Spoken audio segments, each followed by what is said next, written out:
nyo itong dinudumog at hinihiyawan sa tuwing siya'y may concert sa Mindanao.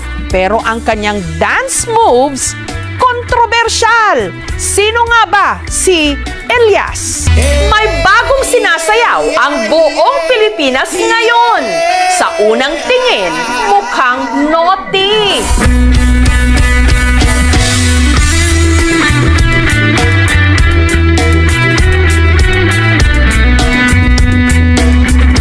Naman ako. Isang mangungopra na tigaani rin ng rubber sa North Cotabato. Elias! Sikat ngayon dahil sa kanyang pilyong dance moves. Wahahay! Makiindak kay Elias.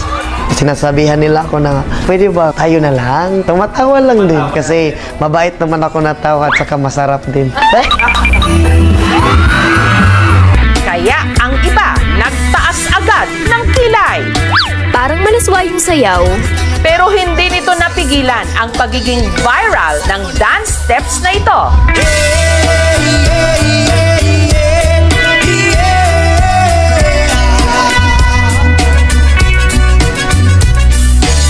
Ito ang signature dance moves ng pinagkakaguluhan ngayon sa mga gigs sa Mindanao. Mag-ingay at say uhahay kay Elias! Si Elias, content creator at band vocalist ng bandang Kalumad. Sa linggong ito, dumayo sila sa Tiboli sa South Cotabato. Ilang oras pa bago ang kanyang set. Ang fans, abangers na! Si Elias! Kasi idol namin siya! Kasi ang galing sumayaw! Elias! Oh, hahay! At nung nasilayan na nila sa wakas ang kanilang idolo, ang audience hindi magkamayaw. I love you, Saturday!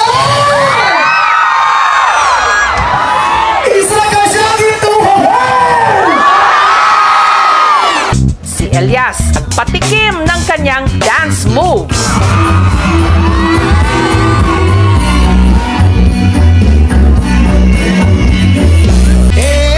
Elias, paano nga ba ang iyong step by step para sumakses? Childhood dream daw talaga ni Elias na mag-perform. Ang kanyang talento nahasa dito sa kanilang bukid sa Magpet, North Cotabato. At ang kanyang naging mentor, ang kanyang tatay Elias Sr. Bonding daw kasi talaga nilang mag-ama ang kumanta habang nagtatapping o nangungulekta ng dagta ng rubber tree. Pag magtatrabaho kami, kumakanta siya palagi. Alisto ka! Magsakay ako ng kalabaw, magpakain ng damo, tapos dinadala ko yung lyrics. Ginapractice ko araw-araw hanggang sa kabisado na. Umaga, April Boys at saka Aegis kasi mataas pa yung boses ko. Ngayon, hindi na. Masarap na lang. Ay! At sa mga nagsasabing mahalay ang pinauso niyang dance steps, ayon sa kanya, inspired daw ito ng kanilang hanap buhay. Kapag nagkakat ka kasi ng rubber is pag ganon.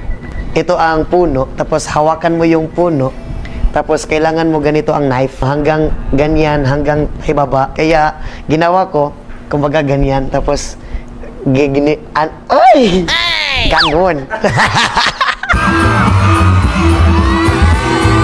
Siguro nasa kanila na lang kung ano yung iisipin nila. O din yung punuan sa guma, mga dol. Bata pa lang, nagtatapping na raw si Elias. Araw-araw kami masama sa nagkakat ng rubber, 3 AM. Tapos mag-aral ako paminsan-minsan nga. Kapag mag-school ako, mabaho pa yung kamay ko sa rubber. Pero kapag naibenta mo na, humot na yung kwarta. Dagta ng rubber tree ang kanilang hanap buhay.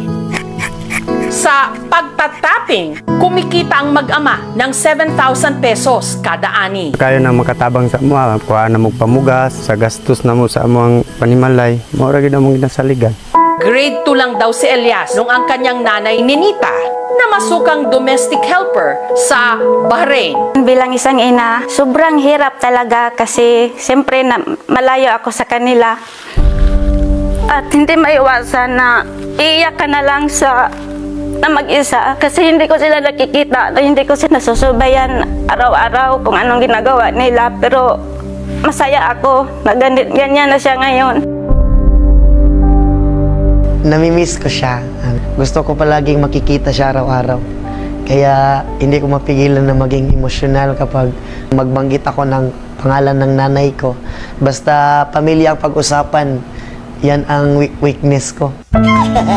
Dahil nasa abroad ang kanyang ina at madalas naman nasa bukid ang kanyang ama, ang kasakasama raw ni Elias noon, ang kanyang Lola Miriam at Lolo Marciano.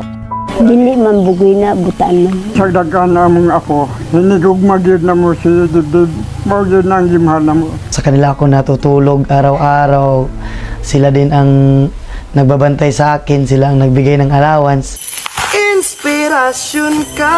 Dahil sa kanilang pagsisikap, nitong 2023 lang, nakapagtapos si Elias ng criminology. Malaking tulong sa akin. Nasasanay na yung katawan ko sa natrabaho na ganun. Nandito na naman ako, namumunat sa kabutiran. Pero sa halip na maging pulis, sinunod daw niya ang sigaw ng kanyang puso, ang mag-perform. Inumpisahan niya sa pagba-vlog. Ipinakita ang kanyang buhay sa bukid. Dili po na mawala tong kagandahan di. Ay! Hanggang nagpasample ng kanyang boses at dance moves. And the rest is history, ika nga. Si Elias na imbitahan na ngayong magtanghal sa iba't ibang mga probinsya ng Mindanao. Napupuno talaga ang isang area kapag nagigig kami.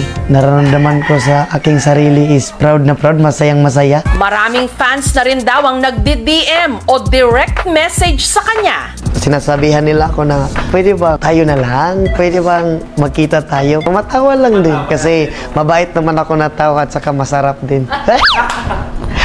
Sa mga humuhopya o umaasa kay Elias, awat na! Tapos na ang laban! Meron nang nanalo at nagpatibok ng kanyang puso. Si Abigail na aminadong selosa. May fans kasi dati, humalik talaga dito. Kasi very territorial ako eh. Yung akin. Tapos ngayon, na-realize ko na since nag-expand na yung circle niya, yung mga tao na nakakasalamuha niya, kailangan ko talagang mag-adjust. Maliban daw sa charm ni Elias, na-fall din daw si Abigail sa puso nito. Makita mo talaga na maganda yung kanyang heart.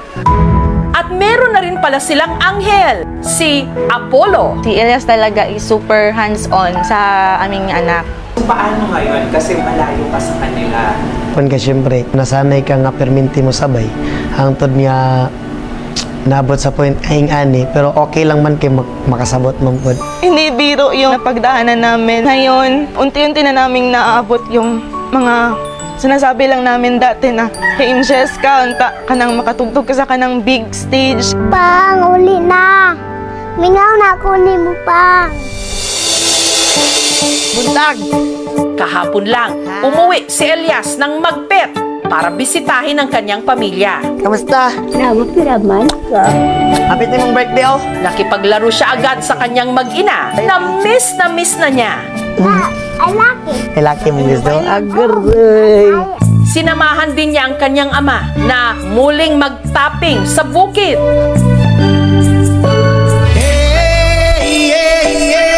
Na sinabayan pa niya ng pagsayaw.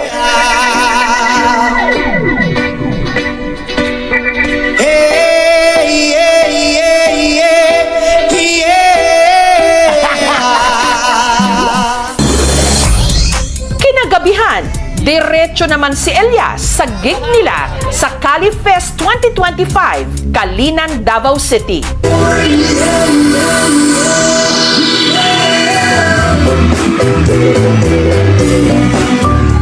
hindi alam ni Elias, may sorpresa mula sa kanyang #1 fan, ang kanyang nanay Ninita, all the way from Bahrain. Stay always humble at laging pasalamat sa Panginoon sa lahat ng na-achieve mo at laging mag-iingat sa bawat event na pupuntahan mo. Tatandaan mo na narito lang kami ng pamilya mo at laging susuporta sa magandang hangarin mo sa buhay. I love you, anak!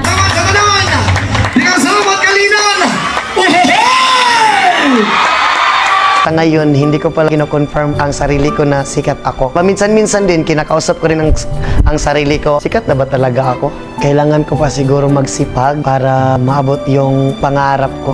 Gusto ko kasing whole world. Uy! Pangarap ko na maka-show kami sa iba't ibang bansa. Pangarap na lang man din ako, lubos-lubosin ko na lang. Lipad, saan ang gusto mo? Patuloy ka lang sa mga pangarap mo. Tama yan, Elias! Pag nangarap ka, taasan mo na at ipakita sa buong mundo ang talento ng Tubong Mindanao.